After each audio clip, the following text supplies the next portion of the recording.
guys, welcome back to the channel. I thought I'd do a short video on explaining. I put a video on last night and there was a couple of people saying that there's too many rivets.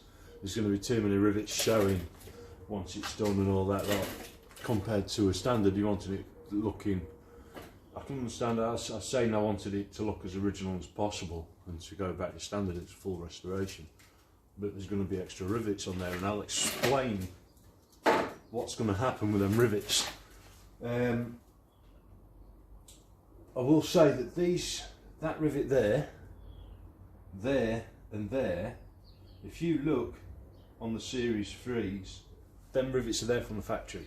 There's 3 rivets across the bottom of there from the factory.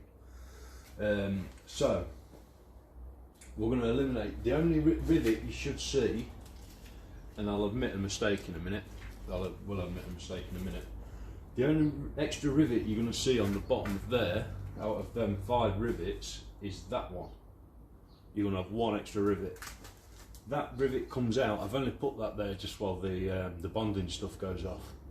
But that rivet does come out, and this reflector's not going back on. I've got new ones on order. That screws in through there. That's that rivet gone. That rivet there and that rivet there are there from the factory. So on the bottom, the only extra rivet you're going to see is that one. These rivets across here are covered by the number plate. This number plate's a bit big. It's the place where I get them from, they're slightly smaller than this, so it will fit up and cover them rivets there. But you get the idea. With you've got your number plate light obviously on there. I mean, even with a rivet that big, number plate that big, you're only going to see that one, and that's my mistake. I drilled that one a little bit too high, rushing around. It should have been down here. If it was down here, I marked it. I marked a line across, but I marked it slightly cock angled. I don't know which. Normally I'd double check these things, but I was rushing around at the end of the day. So it's some error mistakes, but like I says, the place where I get the number plates from, they're a little bit smaller than this, and it will fit up, because normally I get it sort of between there. So yeah, that will cover them. I mean, worst case scenario, even with that, the only one you're going to see is that one, so you're going to have 2 extra rivets. I know there's a lot of rivet counters out there when it comes to Land Rovers, but I can live with that. If somebody came up, unless there was a real absolute Land Rover enthusiast that literally counts the rivets on the Land Rover, then nobody's even going to notice 1 extra rivet. And on this side, same again. The only one you're going to have is that one. Again, you've got your reflector covering down there, and you've got your badge covering them rivets behind there. Who's going to know? I did say, I've mentioned it before, I can't use a spot welder down here. When I do, it trips the whole house out. So until I move out of this garage and get my new workshop, please soon, because I'm sick to the back teeth of working down here. There's just nothing around, absolutely nothing in my area. I can travel 30 miles to get a unit, but I don't want to do that. For the simple reason is I just want to be closer to home. Ideally, I want a unit within cycling distance, and there are units out there. It's just waiting for one to come up on the market. There was one that did come up, and it was basically, it wasn't going to give me any more space than what I've got now. If anything, it was less space, because there was no outside space whatsoever, and I've got vehicles outside. There was 1 parking space, and it was nearly £1,000 a month. £1,000 a month? No, It's not that I can't afford to pay it. I've refused to pay it. I refuse to pay that much money and not be any better off than what I am now, other than I can use a spot welder. So yeah, limited until something comes up.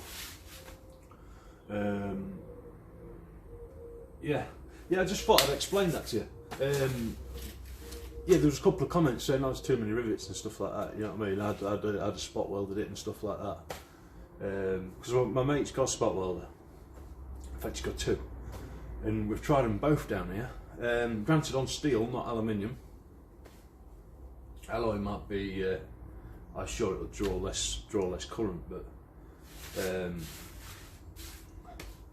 yeah, and both of them. As soon as you got trip, whole house goes into darkness.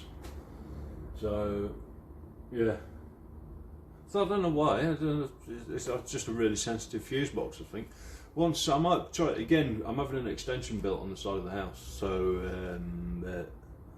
when that's done, I'm having a whole new consumer unit put in, whole new fuse box put in. I've got one down in the garage as well.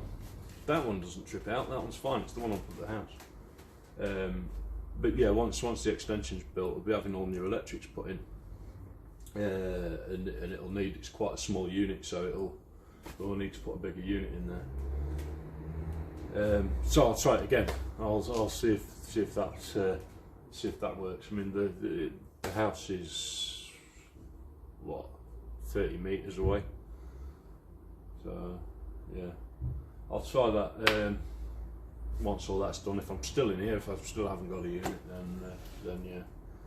But yeah, I just thought I'd explain that. Sorry, I'm rambling on again. I have a terrible habit of rambling on. Yeah, I just thought I'd explain to you that you're not going to see that. You're going to see one rivet per side, possibly two, definitely one. If I hadn't been a numbnuts and put that rivet in the wrong place. But yeah, I can live with that. Oh, the stuff that it seems to have bonded all right. But what I'm going to do, I'm going to get 2 pieces of aluminium, squash them together with some of that stuff and test it. If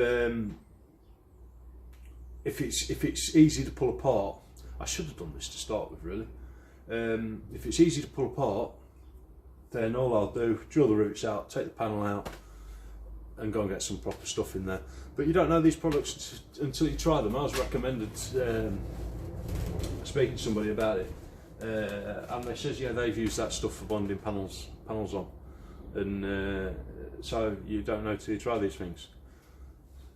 I mean, usually, yeah, it's half the price of a normal thing, and it's available normal like body panel stuff. Like I said, I used Tiger Seal before. That's good stuff.